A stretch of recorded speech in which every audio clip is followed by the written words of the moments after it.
बौआ आइ हरियाली तीज छै बुझल नहीं है से हम किछो नहीं केलहुँ हँ, ने चूड़ी पहिरलहुँ ने मेहंदी लगेलहुँ ने साड़ी बदललहुँ की बात छै। आब जाइ छियै नहा कऽ करे लए, अखन नहायल नहीं छलहुँ ताने के लिए। अच्छा तऽ देखियौ ई जे हरियाली तीज होइए से शुक्ल सावन महीनामे शुक्ल पक्षके तृतीया तिथिके मनायल जाइए।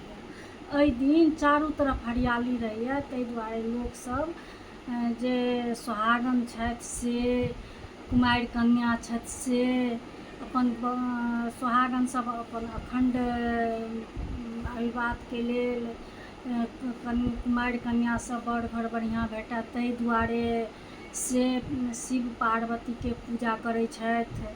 आ मानल जाइए कि एहि दिन से तपस्या कऽ कऽ पार्वती जी से शिवके प्राप्त केने छथि, ताहि दुआरे कयल जाइए। एहि दिन लोक चूड़ी हरियर पहिरैए, सिन्दूर करैए, हरियर साड़ी पहिर कऽ, चूड़ी पहिर कऽ, मेहंदी लगा कऽ सब तरहसँ सजि धजि कऽ जाइए, पूजा पाठ करैए।